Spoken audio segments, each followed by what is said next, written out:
건국대로 가볼까요? 건국대는 모집 단위 변경이 굉장히 많습니다. 그러니까 지방거점 국립대가 아님에도 불구하고 올해 모집 단위 변경이 굉장히 많이 일어나고 있는데, 그래서 입결 검토 때 되게 주의를 해야 돼요. 자, 그럼 보세요.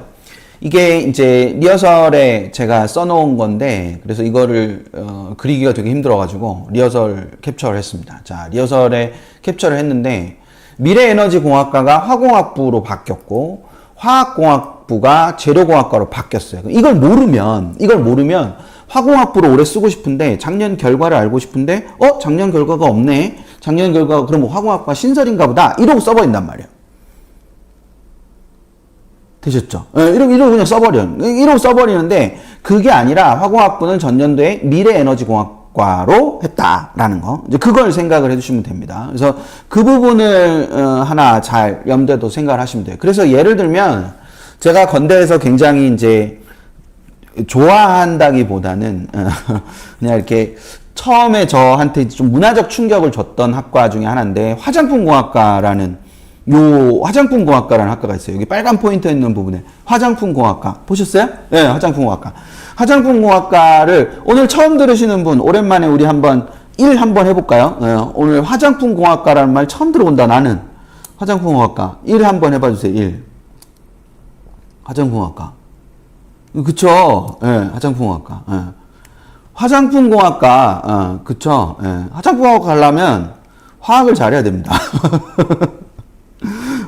되게 많네요. 제가, 그쵸? 예, 예. 화장품공학과가, 그러게요. 이게 한때 굉장히 막 이렇게 붐이 일었었어요. 근데 이 화장품공학과가 없네요. 생물공학과로 바뀌었어요. 화장품공학과와 생물공학과를 묶어갖고 생물공학과로 바꿔버렸습니다. 올해부터. 네. 맞아요. 인기학과죠. 엄청 인기학과였어요, 저거. 저 엄청 인기학과였는데. 그래서 그럼 화장품공학과가 없어진 거야? 이러고 봤더니 생물공학과의 세부 전공에 화장품공학 전공이 있습니다. 네. 그러니까 생물공학과를 들어가면은 화장품공학과 전공을 할 수 있어요. 화장품공학 전공을 할 수 있는데, 화장품공학과로 애들을 뽑지는 않는 거예요. 되셨죠? 이런 식으로 모집 단위 변경이 굉장히 많아요. 그리고 이 폐지가 된 곳들도 있고, 아니면 여기서처럼 그냥 환경보건과학과와 산림조공학과를 합쳐갖고 환경보건산림조공학부, 그 다음에 동물자원학과, 축산식품생명공학과, 생명유통공학과를 합쳐갖고 동물자원식품과학 유통학부, 이런 식으로 이렇게 그냥 툭툭툭 이렇게 이런 식으로 진행을 했던 거죠. 그래서 이렇게 돼 있다라는 거. 그래서 모집 단위 변경이 많기 때문에 입결을 검토할 때 저쪽으로 저 왼쪽에 있는, 보시는 왼쪽에 있는 것들을 봐가면서 하실 필요가 있다. 설마 건대가 끝은 아니겠죠. 이거 하나 했는데, 그쵸? 예. 모집 단위 변경이 많아요. 모집 단위 변경이 많고, 두 번째는 KU 자유전공학부랑 단과대학 광역 모집을 실시합니다. 그래서 KU 전공학부가 아까 우리 했던 거에 유형 1, KU 전공학부, 자유전공학부가 아까 우리 했던 거 유형 1, 유형 1, 기억나세요? 유형 1? 유형 1. 그 다음 단과대학 강역 모집은 유형 2, 이렇게 생각하시면 됩니다. 그러면 단과대학 강역 모집은 약간의 제한이 좀 있을 수도 있다. 전공 선택하는 데 있어서. 그리고 KU 자유전공은 조금 더 자유롭게 전공 선택을 할 수 있다. 그리고 자유전공학부를 보실 때 제일 중요하게 보셔야 되는 게 뭐라 그랬어요? 제가. 자유전공학부를 보실 때, 우리 오프라인 설명회 지금 들으셨던 분들, 제가 자유전공학부를 설명드릴 때 뭘 굉장히 강조하던가요?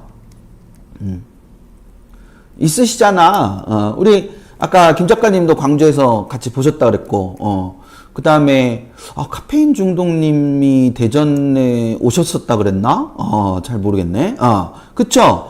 전공, 그러니까 지원 가능한, 선택 가능한 전공을 보시는 게 굉장히 중요하다 그랬잖아요. 그 선택 가능한 전공을 보시는 분, 선택 가능한 전공을 보는 게 굉장히 중요하다. 레모나이드님도 오셔갖고 들으셨죠. 그래서 그 선택 가능한 학과, 불가능한 학과를 명확하게 판단할 필요가 있다. 그래서 단과대학 모집 인원 맨 아래에 보면은 요게 나옵니다. 그래서 그거를 꼭 생각을 해 두실 필요가 있고요. 근데 문제는 KU 자유전공은 자기 추천, 자추, 유명한 KU 자추, 자기 추천이 굉장히 유명하죠. 그래서 KU 자유전공학부는 자추로만 뽑고요. 나머지는 전부 다 교과로 뽑아요. 그러니까 자유전공을 교과로 뽑는 건 사실 크게 문제가 되지 않습니다. 그래서 나머지 다 교과로 뽑는데 자기 추천으로 뽑는 이거는 뭐냐? 그럼 아까 우리 가톨릭 때랑 좀 비슷하죠? 가톨릭 때도 왜 자전을 면접형으로 뽑는다 그랬잖아요. 학종으로 뽑는다 그랬잖아요. 그래서 인문사회계나 자연공학 계열을 그 면접형으로 뽑는 거는 크게 문제가 되지 않을 수 있지만 자유전공을 그렇게 뽑는 건 제가 좀 문제가 될 수 있어서 학교에 전화해서 물어보면 좋겠습니다라고 말씀을 드렸잖아요. 그쵸? 근데 그럼 KU 자유전공도 결국 자기 추천으로 뽑으니까 가톨릭 때 그 부분이랑 비슷한 거잖아요. 동의하신다는 의미로 O 한 번만 해주세요. 동의하신다는 의미로 O 한 번만 해주세요.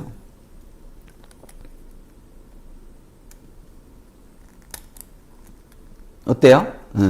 그쵸? 그렇잖아요. 그렇단 말이에요. 근데, 제가 아까 가톨릭 때는 전화해서 물어보시라고 그랬잖아요. 근데, 얘네는 이렇게 표현을 해놨어요. 얘네는 이렇게 표현해놨습니다. 이 부분에 주목해서 보시면, 학과 부별 모집은 진로 역량을 400점으로 보는 대신에 40%로 보는 거죠. 그러니까, KU 자유전공학부는 성장 역량을 50%를 본다. 그러니까, 이 KU 자기 추천 전형에서 자유전공은 성장 역량이라는 저 부분, 그래서 자기 주도성이라든지 창의적 문제 해결 능력이라든지 경험의 다양성이라는 것이 가장 중요해서, 왜냐면 자전으로 들어온 친구들이니까 자기 주도적인 성격이 당연히 있어야 될 거 아니에요. 자유전공이니까. 그러니까 자기 주도성을 굉장히 강조를 하는 이런 기준으로 우리는 자전을 뽑을 거야. 그래서 여기를 두 개를 이렇게 분리를 해놨어요. 그래서 제가 확인을 못한 것일 수도 있는데 가톨릭 때는 모집 요강에 봐도 그게 명확하게 나와 있지 않아서 제가 아까 전화를 해보시는 게 좋겠다라고 말씀을 드렸고, 그래서 건국 때는 여기 이렇게 나와 있다고 제가 알려드리는 거예요. 되셨죠? 그래서 그걸 생각하시면 됩니다. 물론 이제 건국대의 또 다른 게 뭐 수능 지정 영역이 폐지가 됐고, 그래서 수의학과 같은 경우도 학통 선택자가 지원할 수 있고 뭐 이런 변화들이 있죠. 하지만 자유전공이 굉장히 큰 폭으로 되는 학교 중에 하나이기 때문에 경희대가 건국대가 동국대도 마찬가지지만 자유전공 규모가 좀 커요. 크기 때문에 그 자유전공이 그리고 또 자유전공만 있는 게 아니라 단과대 광역모집까지 같이 있기 때문에 이거를 전반적으로 좀 많이 보셔야 되는 그런 부분이라고 할 수 있을 겁니다. 그러니까 그냥 단순히 이 자전을 뽑는다 이런 게 아니라 궁극적으로 이 건국대 같은 경우는 그런 여러 변화들이 많기 때문에 모집 단위를 좀 많이 보셔야 되는, 학사 구조를 좀 많이 보셔야 되는 그런 대학이다라고 생각하시면 될 겁니다.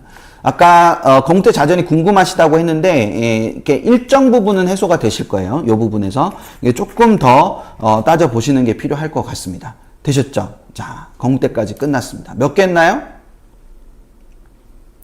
이제 몇 개 했죠?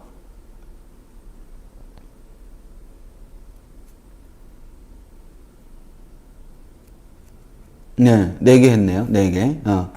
그쵸? JCH님, 전공할 수 있는 범위라는 게 이제 전공이 가능하냐, 안 가능하냐, 이거 말씀하시는 거잖아요. 그래서, 이제 기본적으로 그 전공이, 아까 말씀드린 것처럼 유형 1과 유형 2가 전공의 선택 범위 자체가 좀, 차이가 있다라는 거, 그걸 생각을 해주시면 됩니다. 11개 하려면요, 2시간이 걸려요. 그쵸? 10분씩 하면 2시간이 걸려요. 그래서 제 원래 목표는 5분씩 하는 거였어요. 5분씩. 5분씩 하는 거였는데, 예. 제가 딴소리를 자꾸 해가지고, 시간이 자꾸 지나가네요. 그쵸? 예. 그래도 11개 다 할 겁니다. 오늘 뭐 몇 시간이 걸려도 11개 다 할 거예요. 하고 말겠어! 뭐 이러면서.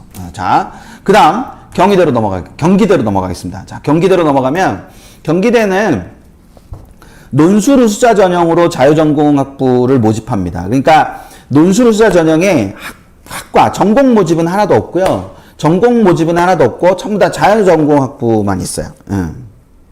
자유전공학부만 있으니까 그거를 참고를 하시면 됩니다. 그러니까 전공별 모집을 완전히 폐지를 했고 자유전공학부만 뽑되 인문사회 논술과 수의 논술로 이제 둘로 나뉘어져 있어요. 그래서 둘 중에 내가 좀 더 잘 볼 수 있는 걸로 선택을 하면 됩니다. 성대보다 빠른 거죠. 그쵸? 예, 성대가 내년에 언어형하고 수리형으로 논술이 분리가 되는데 2026에 인문 논술과 언어형과 수리형으로 성대가 분리를 해요. 분리를 하는데 그 분리를 하는 거에서 이 경기대가 1년 먼저 논술 전형을 둘로 나눠가지고 인문사회 논술 쪽하고 수리 논술하고 이렇게 둘로 나누어서 진행을 합니다. 그래서 이 수원하고 서울을 이제 따로따로 이렇게 하거든요. 그래서 그 부분을 같이 생각을 해두시면 될 것 같습니다. 되셨죠? 예. 그리고 학생부 교과 반영이 40에서 10%로 줄었어요. 논술우수자 전형에서 학생부 교과 반영이 축소가 됐습니다. 예. 아나스타시아님, 이렇게 잘 아시네요. 예.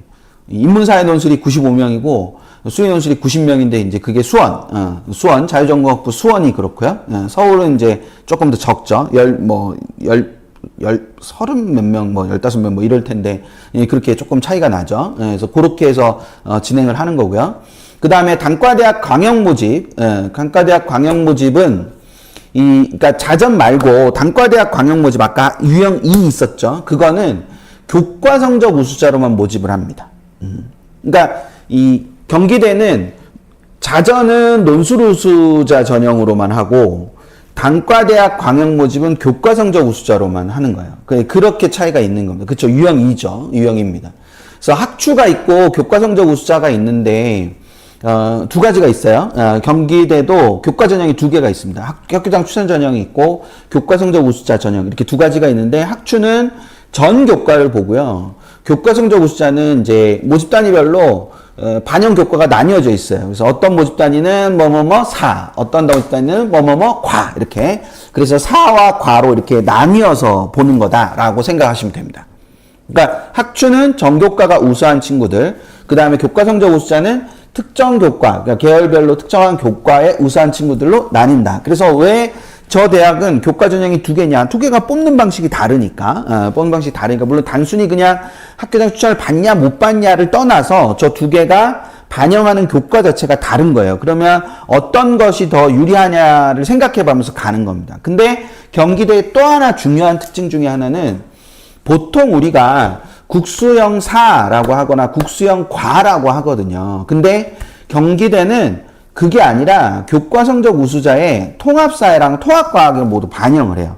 그러니까 이 일부 모집 단위는 국수형 통사 통과 사 이렇게 반영을 하고 일부 모집 단위는 국수형 통사 통과 과 이렇게 반영을 하는 겁니다. 그래서 통사 통과가 다 들어가고 거기에 사탐과 과탐을 이렇게 나눠서 하는 거다라는 거 이제 그 부분을 생각하시면 됩니다. 그래서 그거 또 하나 추가로 좀 알아두시면 좋겠고 그 다음에는 자유전공학부 모집으로 인해서 각 전형별 모집 인원이 소폭 감소가 됐습니다. 그거는 계속 똑같이 나오는 거기 때문에 그 부분을 생각을 하나 해두시는데 아까 계속 말씀드리지만 전체가 줄었다고 해도 그쵸? 전체가 줄었다고 해도 일부 모집 단위들은 줄지 않을 수도 있고 오히려 일부 모집 단위는 오히려 더 뭐 할 수도 있는 거예요.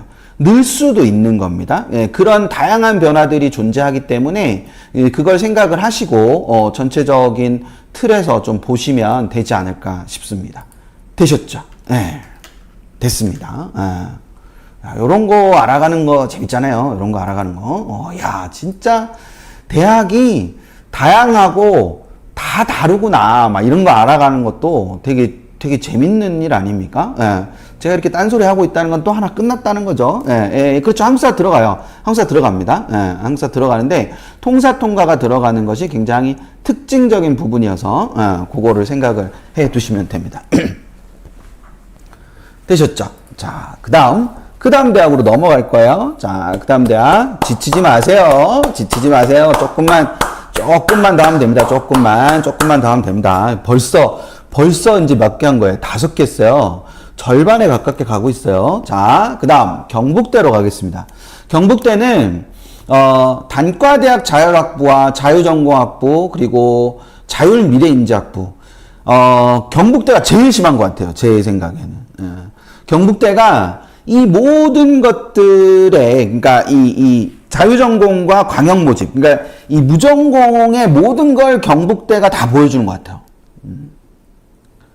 굉장합니다. 그래서 단과대학 자율학부만 한 7, 8개가 있어요. 단과대학 자율학부만 한 7, 8개가 있고, 자율전공학부가 또 있고, 자율미래인재학부가 또 있어요. 물론 이제 자율미래인재학부는 상주 캠퍼스예요. 그래서 상주 캠퍼스에 이제 자율미래인재학부가 있어가지고 이 보통 설명회들이나 이런 데서 자율미래인재학부를 이렇게 빼고 이렇게 가는 경우가 되게 많은데 이렇게 됩니다. 근데 특히나 단과대 자율학부가 그 자율학부별 선택 가능 학과가 굉장히 다양하기 때문에 그거를 잘 보실 필요가 있어요. 그래서 여기 지금 보시면 이게 뭐야? IT 대학 자율학부랑 IT 첨단 자율학부가 있고, 첨단 기술융합대학 자율학부 1과 첨단 기술융합대학 자율학부 2가 있어요. 근데 얘네는 지금 단과대학 자율학부이기 때문에 여기로 들어가면 여기만 가능하고, 여기로 들어가면 여기만 가능한 거예요. 그러니까 여기로 들어가가지고 여기로 못 가는 거예요. 이 포인터를 따라오셔야 되는데, 다시 여기로 들어가가지고 여기로 못 오는 거예요. 그러니까 여기는 요렇게만 갈 수 있고, 여기는 이렇게만 갈 수 있는 겁니다. 그런 식으로 딱딱딱 정해져 있기 때문에, 그러니까 똑같이 IT 대학 자율학부로 들어가면 컴퓨터학부는 컴퓨터학부지만 플랫폼 소프트웨어 전공이나 데이터 과학 전공, 그다음 글로벌 소프트웨어 융합 전공, 전공은 갈 수 있는데 인공지능 컴퓨팅은 못 가는 거예요. 그러니까 그 부분을 가지고 생각을 해두실 필요가 있어요. 그런 부분을 생각해 보실 필요가 있어요. 특히 여기에 로봇공학과 의생명융합공학과는 올해 신설되는 모집단인데 이 두 개의 신설되는 모집단위는 전공 모집이 없습니다. 무조건 이 두 개의 모집단위로 가고 싶으면, 이 두 개 전공을 하고 싶으면 이 첨단기술융합대학 자율학부 1으로 들어가든지 첨단기술융합대학 자율학부 2로 가든지 이 둘 중에 하나로만 가야 됩니다. 가서 저거를 나중에 전공을 해야 됩니다. 그러니까 저거를 학부 단위에서 전공 모집을 하지 않아요. 하지 않기 때문에 요거를 잘 경북대 쓰실 때 잘 생각을 하고 쓰시는 게 필요합니다. 요게 하나. 두 번째는 경북대도 이런 자율학부, 자율전공학부, 여기 위에 있는 자율전공학부, 요 자율학부 말고요. 요 자율학부는 유형 2거든요. 단과대, 아까 광역모집. 근데 여기에 자율전공학부는 이제 유형 1이라서 전체거든요. 전체인데, 그럼 이 유형 1의 전체에 있을 때 얘네도 지금 요렇게 자율전공학부의 학종에서 뽑는단 말이에요. 학종에서 자율전공학부를 뽑아요.